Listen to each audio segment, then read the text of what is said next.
Casting with Ceri Jones.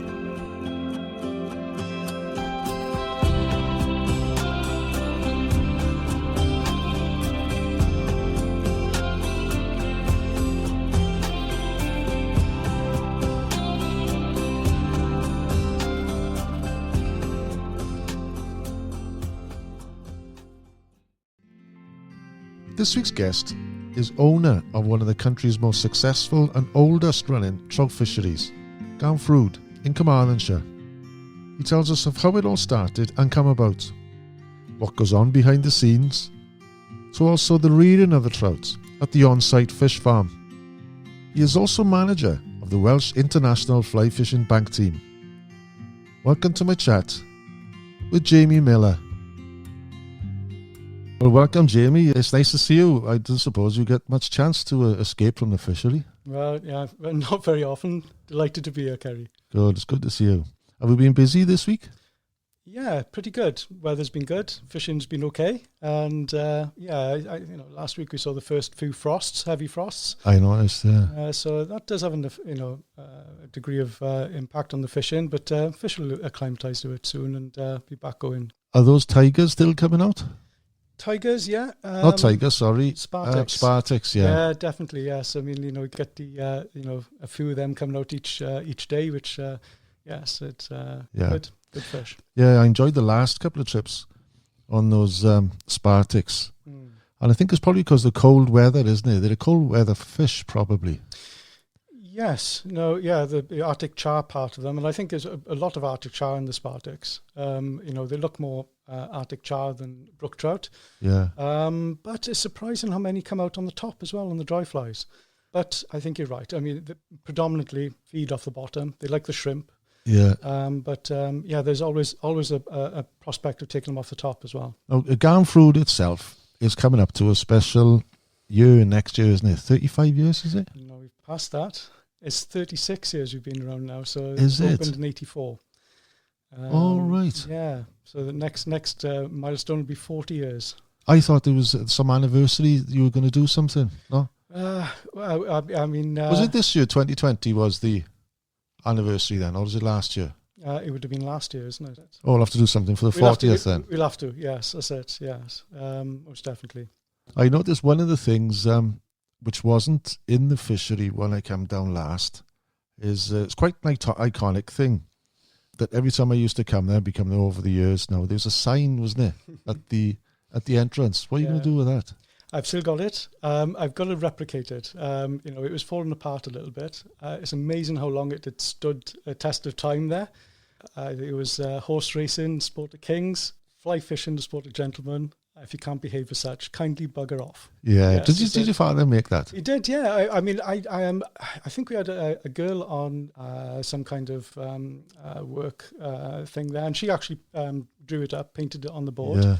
But I believe my father did it. It came out of that. Yeah, that was and it's spoken of quite a lot. So it will be coming back. So how did it come about, the fishery then? Your father, Colin, obviously, he set it up. Sure. Well, I mean, we moved into Garnffrwd in '76.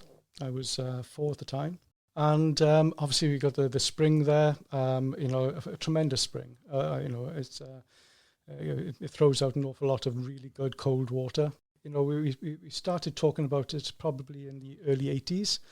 And I can remember one evening my father coming back from work, and obviously he'd been in discussions with, surveyors. He came back with this big plan. I've still got it in the office, of the lake, of what was proposed. And you can imagine, I think I was about 10 at the time. It was fantastic, isn't it? I mean, I was a very keen young lad fishing whenever I could. So you fished before the lake was... Yeah, that's it, yeah. I mean, generally speaking, on the Garnffrwd Fawr down in Pontberem with all my schoolmates, it's amazing, isn't it? Back in them days, parents would drop you off. You were a 7, 8-year-old, wow. Dropped off a dozen of you and pick you back up in a couple of hours when it was going dark, and unfortunately we don't see that, unfortunately, these days, but...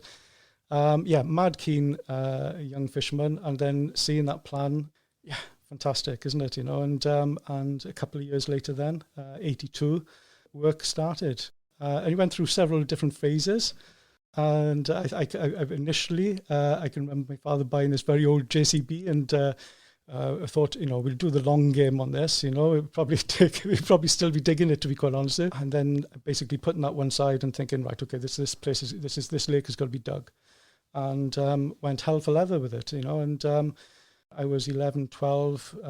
It was September of '83 that it was started, really, the large machines. And I believe my father used to say it was one of the wettest Septembers recorded. Which didn't help when you're digging peat and what we referred to as the boggy field, where the lake is now. And I can remember a very difficult winter. I mean, the stress of both my parents, because my mum is still with us, and I can remember the stress and the strain, the difficulty that ensued, in the next, 6-8 months of digging that lake. A big risk and gamble from my father's part and my mother's. But ultimately, and I mention it, to fishermen today to ask questions and how the lake came about. The plan was set out for the lake, and half the field was, generally speaking, clay, which was relatively easy, not easy, but relatively easy to dig.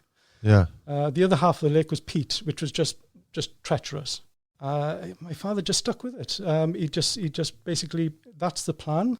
What do you mean by treacherous? What would peat. It was bottomless. I can remember. Difficult to dig. Oh, machines would just disappear. I can remember one evening coming back from school. I just started secondary school at that point, and of course, any given opportunity, I'd be down there straight away just to see what was going on, and I'm begging my father to drive the tractor, but he never allowed me. Yeah. But I can remember one evening going down there, and at this one point, one of the big machines was tracking across the peat bank onto some fresh ground to dig, tracking across some virgin ground, the rushes and all the rest of it on this peat bank side. The instruction apparently was that he should have used bog mats, these big rafts of wood, sleepers bolted together basically, and the machines would put that in front of each other, move onto it, move it in front, and all the rest of it.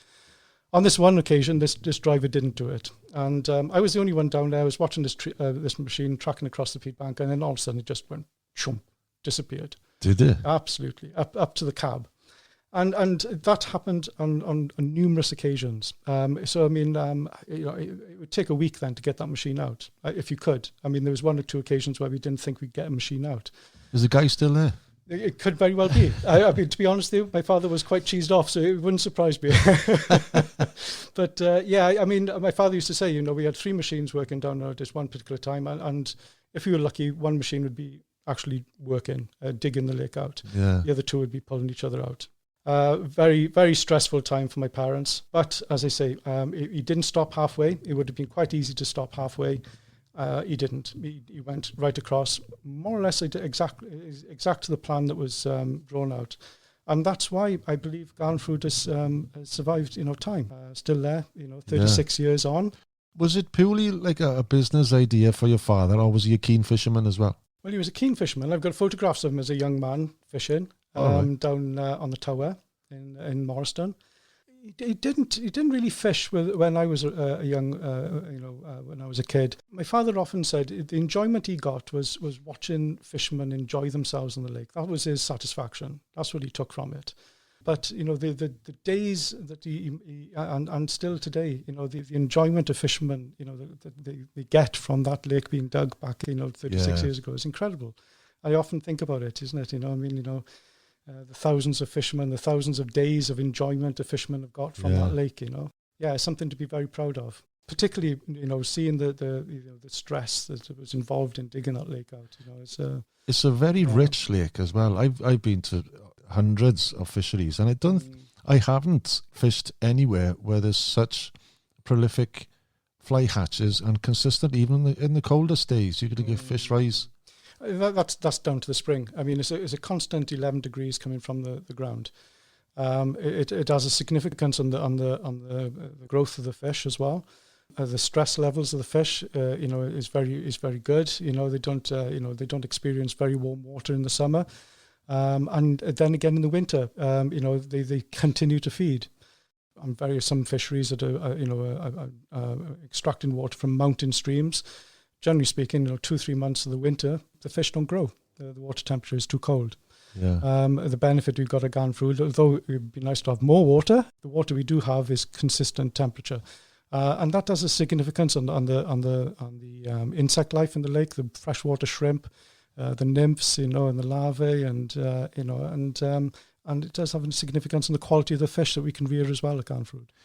So, what did your father pass away then? March 2002. Is that when you really took over, or did you have involvement before then? Yeah, I mean, I've been involved in it back and forth, since it's, since the start.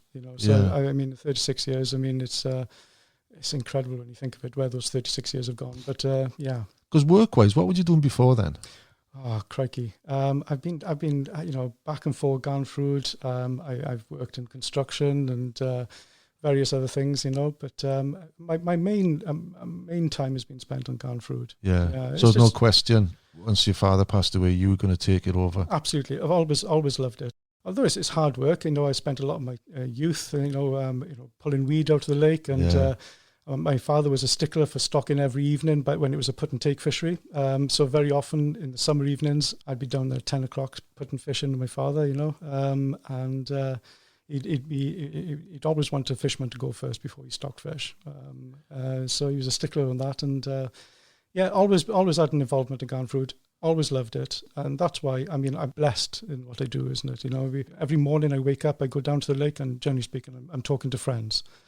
I think with Garnffrwd, one of the reasons probably where other waters have fallen by the wayside, you can say, over the last 20 years, you've gone strength to strength, and I think part of the reason, what I can see, is you don't rest in your laurels. Even in the early days, your father wanted to do something different. He put landlocked salmon in it, didn't he? Yeah, that's it. Yeah. And that's through enjoying what you're doing, isn't it? I mean, if you start getting tired of something, then the business has to suffer. But I've always had an enjoyment on it, and always obviously trying to improve and do new things. Spartix is another thing. Straight away when I started seeing those fish being advertised and grown on. I thought those look good. Yeah. So we're always trying to bring on new things, accommodating what the fishermen want, catch and release. I mean, I believe we were one of the first fisheries to adopt catch and release, and that was soon after, my father passed away, that we adopted a degree of catch and release, and that's really caught on. And I think it's down to fisheries like Garnffrwd that have adopted catch and release policies.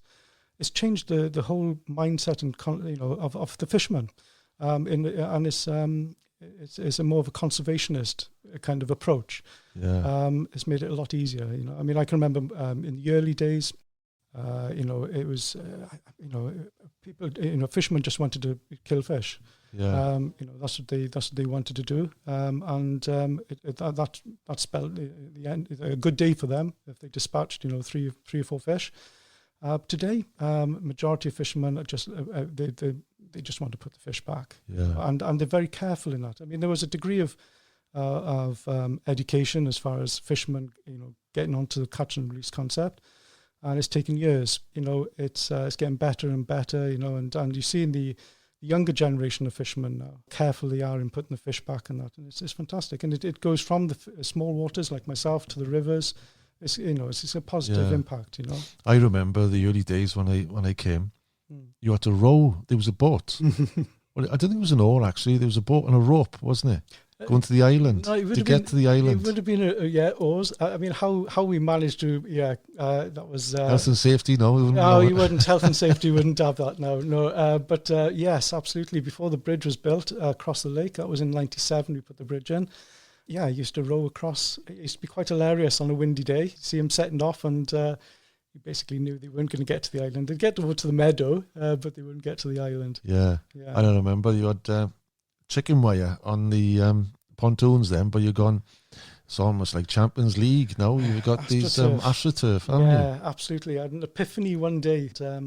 AstroTurf. Why can't I use AstroTurf? And I went down to B&Q. And started buying shed loads of it. It's a lot easier to do it online these days, but 2012, I think it was beginning of 2013 that I started sticking the AstroTurf down, and that's fantastic. It's a lot easier for fishermen to kneel down on the platforms while they're releasing fish. It's a lot kinder to the fishermen, and it's a lot kinder to your nets as well, and the fish as well. If you get a deeply hooked fish, it's a lot softer surface for the fish than chicken wire. It is getting more popular now. I mean, I've seen fisheries using it.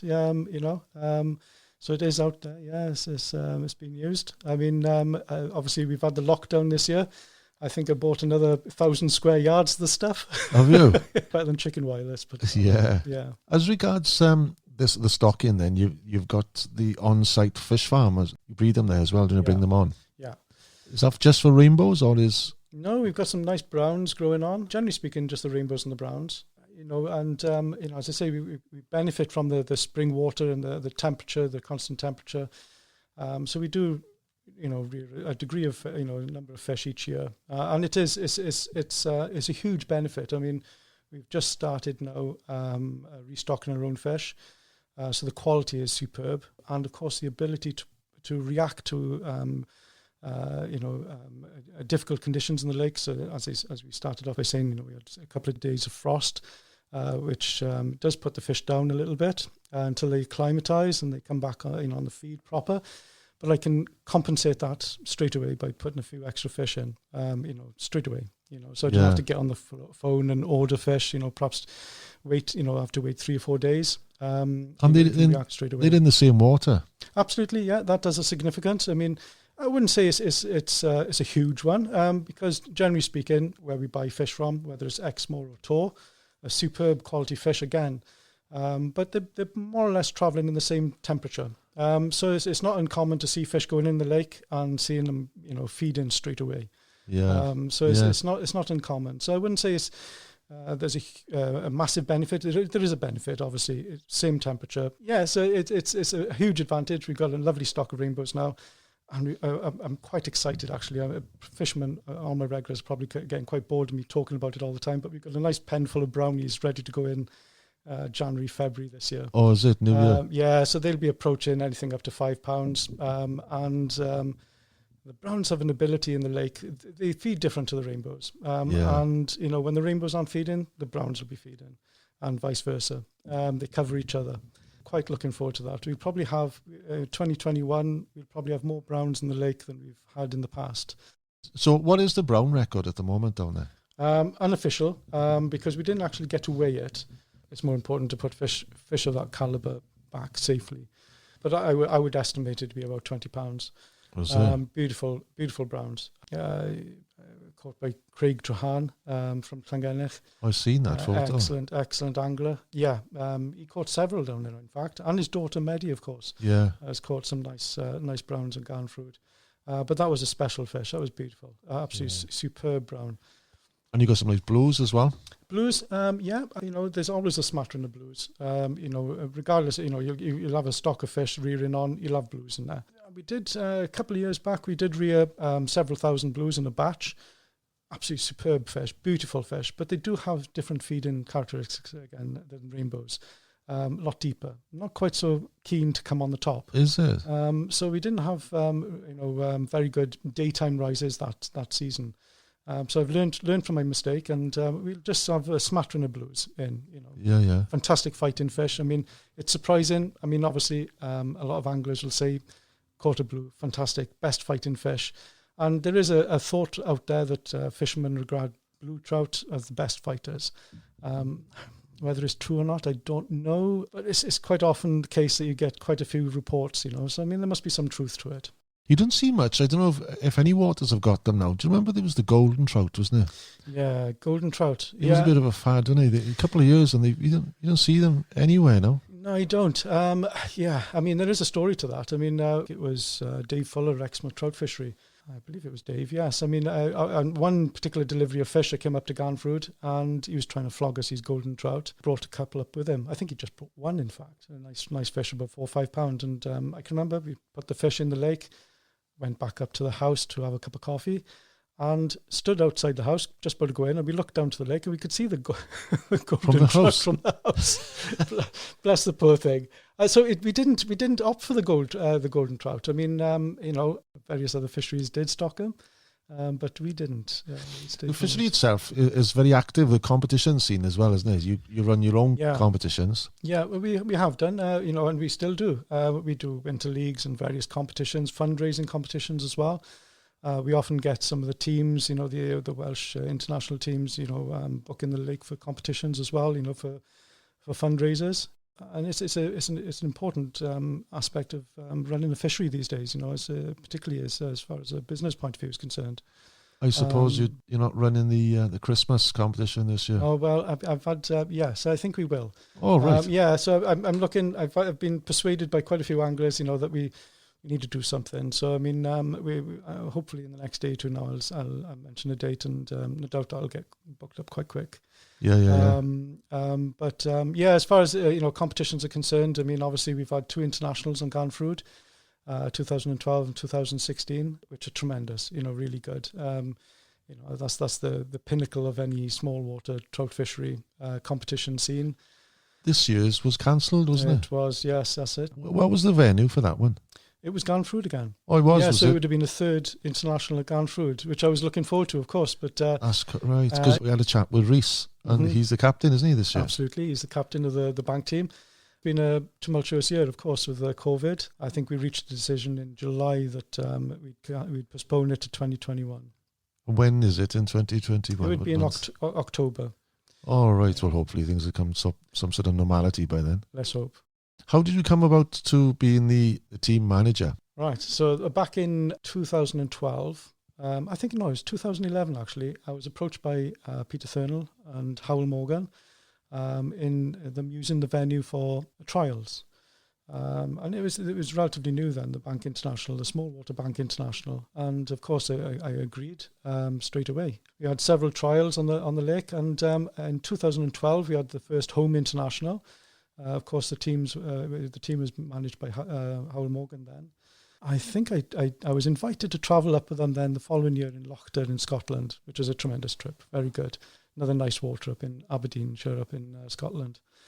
The following year, I believe then I was asked, if I would like to take on the role as manager. And I took it. And, so when you went to Scotland, did you fish for the team then? Oh, no, I didn't. No. It was a bit a social... bit of a busman's holiday, to be honest. But a bit of a busman's holiday. But enjoyed it all the same. Obviously, meeting very more or less the same anglers as we'd done fishing Garnffrwd the previous year. And when given the opportunity, I jumped at it, applied, and... I've been involved now with the bank team now for, I think it's coming up to 6 years. You never thought of fishing for the team, no? It's it's one of those things, isn't it? I mean, it's I think in years to come, I'll probably hang my hat up as manager, and then I'd want to fish for the team at least once or twice if I could get in it, of course. Yeah. And that's the one thing perhaps I haven't done enough of in recent years is fish. I suppose when it's there in your own garden, in effect, even when no one's there, maybe for the evening, do you normally just pick up the rod? Yeah, summer evenings, often go down there. Of course, I've got the the ability to see if the fish are rising and go down there for an hour or two. But again, yes, I mean, I know, as we mentioned earlier, my father's enjoyment of watching others, the satisfaction that he got from others fishing on the water that he designed and dug. I probably get a degree of that myself now, rather than the fishing aspect of it, is just making sure that I provide a water that's got the ability to give fishermen enjoyment. And I take satisfaction from that. Probably. On my last visit down with you, one of the most enjoyable experiences of the day was to have lava bread and cockles for breakfast. That's it, the famous Welsh breakfast. Yeah, that was new. It surprises me how many Welshmen don't know the Welsh breakfast or the lava bread. Yeah. Of course, anybody in the Swansea Valley, Penclawdd with the cockles and the lava bread. Cafe's been down there now for 6 years. And it's another addition. And Christine is the one that runs it. She's absolutely. My sister. Yeah, and she's fantastic. Yeah, very, very good. It's just another thing, isn't it, of enjoyable. It's just that. It's that social aspect of fishing, isn't it, that we all enjoy? Oh, yeah. And the ability to go out, do what we love, is fishing, and then come in, have a cup of coffee and have a chat, have lunch, and then get back out there and carry on doing a bit more fishing. I think when you're older, well, I found anyway, that you're keen when you get to a place. You just don't want to do nothing. You just want to get that line in the water, But now it's like everything comes in your own time now. It's nice to be able to just have a breakfast, have a chat, and you learn a lot just through talking then as well, Yeah, it is. It's the whole thing, isn't it? It's the social aspect of it. It's the fishing, it's the catching, it's the hooking up of the fish. So we're very fortunate in Garnffrwd. We've got some really good fishermen. And, of course, it's the friendliness as well, isn't it? And the openness of these anglers. They're often asked questions on how are you catching, what are you catching on. You've got relatively new fishermen, and, they progress so quickly. It's asking the right questions and getting the advice, from these good anglers. I noticed in the early days, it was known, one of the first things it was known for was the olive hatches. I did 1 or 2 features for trout fish. Yeah, we've had some tremendous olive hatches. Generally speaking, they could happen anything from late March to going into May, June. And I know we've done a feature, the two of us, haven't we? And we're fortunate we had a tremendous day of olives hatching. Yeah, it's probably my favourite fishing, actually, on the lake is the olives, And those browns in one corner, well, not one bay, isn't it? They always seem to be in that corner. I've never caught a brown on the dam side. Yeah, obviously, you're talking about the shallow bay on the meadow side between the two long jetties. Yes, tremendous, and I'm hoping now by the extra browns going in now in the early spring, that's going to push that back. We're going to get some tremendous fishing on that shallow water. It's almost like fishing for bonefish there. It's very visual. You can see the fish moving around. You can plan your cast. Off the dam, you've got some deeper water in front of the dam. That might have some significance to rising fish. Although saying that, there is an area in front of the dam of shallow water again. In fact, it's the old field, which lies about 2-3 feet under the water, and that holds tremendous hatches of buzzers and olives. That's on the between the bridge and the dam round that side there. Is it the field? Right in front. Yes, it's in that expanse of water, from the peat bank, the dam. The finger and this is it. I could go off the peg numbers with you, but it wouldn't be working. No. Well, I think probably you'll have to get used to the peg numbers because it's nice to get back into the competition scene. I haven't done the competitions for a long time, and this lockdown especially has changed things for me. I'm tying a lot more flies, and fishing a lot more local waters. So I think the competition side of things. Obviously it's the social aspect. Again, we keep talking about the social aspect of it. And this year it's been severely affected, isn't it? Yes, I think once the competitions start opening up again, and venues like my own is confident in being able to run them safely. That's the overriding importance at the moment is making sure that they run safe. I think the want to get out there and get back into the competition scene is going to be there.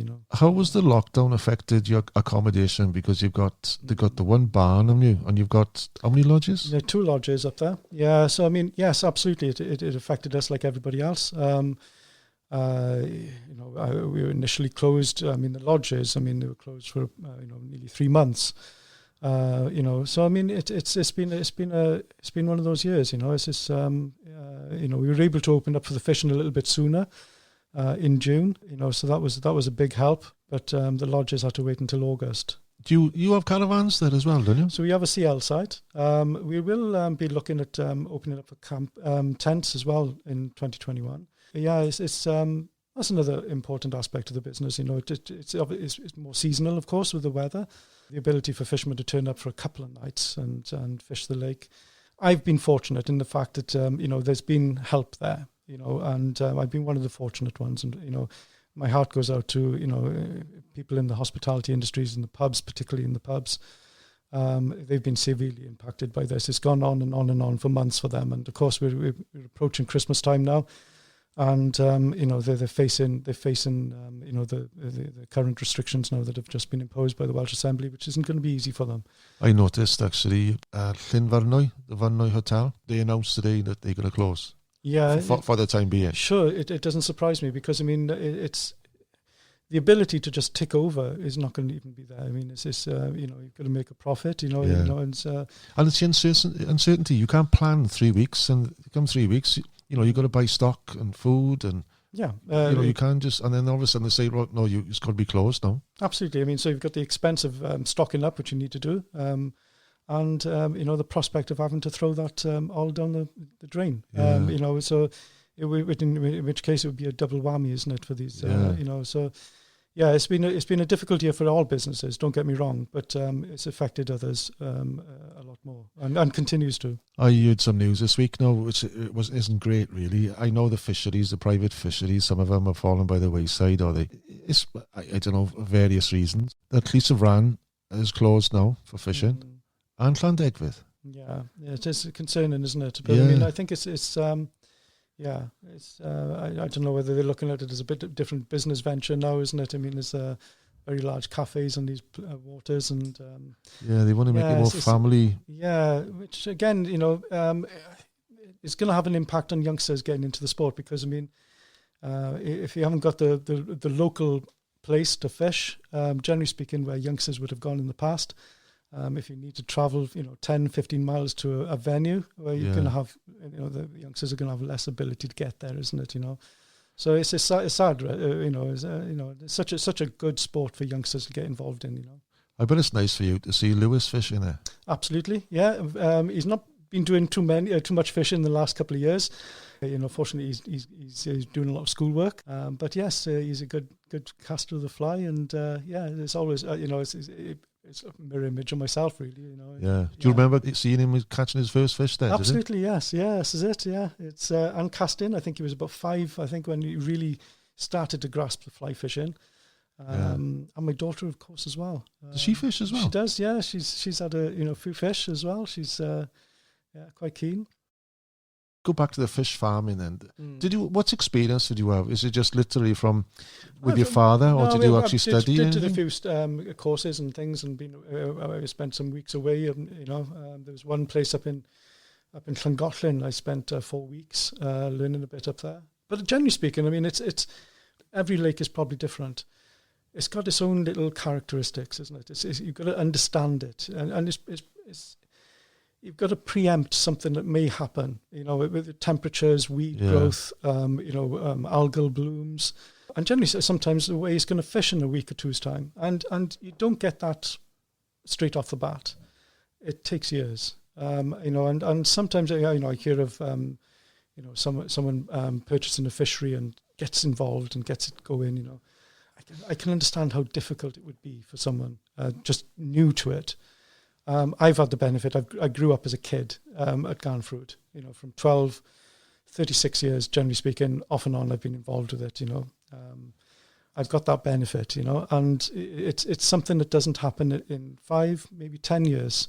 But I feel that I know Garnffrwd. As regards the bringing the fish on, do you actually buy them in as fingerlings, or do you don't strip there, no? We don't strip. I mean, we have done a little bit in the past, but generally speaking, I mean, the most economic way of doing it, because we rear in only, thousands of fish, not tens of thousands of fish, is to buy them in as fry fingerlings.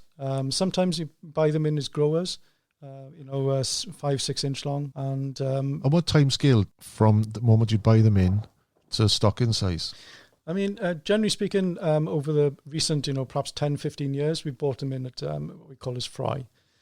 So they're ungraded fish, probably measure, 1.5, 2 inches. They're very, very small. They disappear. You put them in the tank, put 4,000-5,000 fish in a tank and they've just disappeared. Is it? They would take probably, depending on how much you feed them, of course, and the room that they've got in the tank, you could start seeing, stockable 2-pound fish within about 14, 15 months. I'm sure that on some of the larger fisheries, the more intensive fisheries, you could get it a bit sooner. But of course, I mean, with a game fish, you want the proportions of the fish to be correct to get that fighting fish. So you don't want to rush it, and at the same time, you don't want it to take forever. So what's the optimum temperature then they need to be for them to feed well? Yeah, I mean, it is about 11, 12 degrees. Any colder than about 6 or 7 degrees, then the metabolism of the fish starts to slow down. They don't want to feed. They don't want to put any weight on. Again, you don't want any water, generally speaking, over 14, 15 degrees, because then it gets a bit too warm for them. So I mean, as I say, the spring water is incredibly, it's consistent temperature, excellent quality. And that has to have something, an effect on the quality of the fish that we rear at Garnffrwd. They're always full-tailed. I can remember someone from CFAS, obviously all the fisheries, all the fish farms get visits every year. May not get one this year because of the COVID, but every year. And a number of years back, guys mentioned, surprised to see white tips on the fins of the fish. And he said that's very rare. Generally speaking, that's the first thing to go on a farmed fish, is the white tips. Farmed fish, I mean, obviously they're in a confined area, so to speak. They get more room in Garnffrwd, but I mean that would be the first thing for them to go, and then of course the tails just start rounding up and things like that, But yeah, seeing those white tips on the fins, that's rare in a farmed fish. So the browns would take longer, though, I've heard, do they? It's a strange thing with browns. They tend to outstrip the rainbows initially. So say in 6 months' time, 8 months' time, they'll be probably bigger than the rainbows. And then straight away, the rainbows then will overtake them. All right. But the browns, I mean, they're more of a solid fish. They're a broader fish, And then generally speaking, they're on par. After about 15 months, they'll kind of even out and be about the same, growth rate. And browns, sometimes can be difficult to rear. I mean, they do stress up a little bit more than the rainbows. And generally speaking, it's the second year of rearing them. Like all fish, I mean, even if they're triploid, they do stress up as far as the spawn-in time of year is concerned. January, February time. Do they? Yeah. Even December. A number of years back, I mean, it was the second year of rearing some beautiful browns in one of the tanks. Obviously, you go through the process of treating them, trying to rescue them. Obviously they were going through that stressful period of time, and an epiphany occasionally do. Not very often. And I thought, right, why are they in this? Obviously it must be something to do with the light. I mean, the dark evenings, less daylight hours. It must trigger this kind of, wanting to spawn. It's that trigger. So I thought, right, okay, well, I'll fool them. I'll put them on summertime. So put a bulkhead light in one of the tanks, and within a couple of weeks, cured it. So no chemicals, no treatment, just basically fooling them into think it was summer, and I've used it ever since. And it's just one of those things you just pick up on in the years that you find rearing fish So both rainbows and browns. Is not so much rainbows, but the browns. All right. Yeah, that's what I've personally found is the browns are susceptible to funculosis and fungus and things like that. Horrible things, but it's all stress induced. And something as simple as a low wattage bulb above them. I need one of them. Yeah, and to give them a couple of a couple of extra hours light during the day in the winter months. Yeah, has a great effect, and of course they're feeding better as well. So they're growing quicker. Do you feed them twice a day? Is it? Yeah, I mean, we feed them generally speaking twice a day. I mean, you can feed them up to 4 or 5 times a day. Perhaps on some of these more, bigger fisheries, I mean, they'll want to, perhaps small feeds, little and often, 4 to 5 times. I mean, but generally speaking, two times a day. We occasionally have hoppers in the tanks as well, where they're having three feeds a day. But obviously in the summer months where you've got more daylight hours, they can have more feeds. This time of year now, you're probably limited to just the 2. Yeah. You don't fish at all now away from the lake? To be honest with you, I mean, managing the team, there's an opportunity for me to cast a line, when we travel around, and occasionally I'll get a day or 2 off, I'll go fishing with a couple of friends, in the rivers and lakes, but it's not very often, not often enough. Yeah. I think that's one of the successes as well of Garnffrwd probably is because there's a few waters I've been to, and the better ones are run by fishermen. Absolutely, and I see that on the international scene as well. Is it? Yeah, absolutely. It has a huge significance, because you're thinking from a fisherman's point of view as well, and you're correcting any mistakes, and if you're planning anything, platforms where the platform should be on the lake, controlling the weed growth, leaving weed in places. It's, if you've got that fisherman's point of view in your head, massive advantage. Massive advantage. While I'm interviewing different people, there's one question I ask, which I guess is a bit of a silly one for you. Where would you want to be to make your last cast? Yes, I'd say that is quite silly. Yes, it would have to be Garnffrwd. I mean, I started fly fishing on their opening day back in 1984. I can remember it. Coming back off the lake with blisters on my hand. But I've not looked back. You know, it's nearly 36 years of fly fishing. Wouldn't want to end it on anywhere else other than Garnffrwd. And get Lewis to wheel you down to the lake. Yeah, he'll have to wheel me down for one last cast. Yeah. Thoroughly enjoyed the chat, and hopefully I'll actually come and join you on the competition, the Christmas competition. Yes. Because I've only got turkey slices at the moment. I never know. There might be a hamper in it for you, isn't it? Well, thanks very much, Jamie. You're welcome. Cheers. If this is your first time tuning in, make sure you catch all future episodes by clicking subscribe via the links on my website, castingwithcerijones.com, or via iTunes or your favourite podcatcher. If you like what you've heard on this episode, feel free to drop me a line via my website. Tell me what you've enjoyed, ask a question, or better yet, tell me what you want to hear more of in the future. And if you're looking for additional tips, tackle reviews or venue information, or just want to see what's been hitting the back of my net lately, search up Casting with Ceri Jones on Facebook or follow me on Instagram.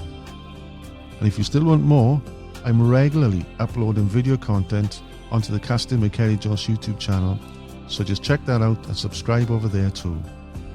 Wherever you follow, subscribe, comment or message, I look forward to catching up soon for a good fishing chat. Well, I think that's all for now. So until next time, tight lines and don't strike too soon.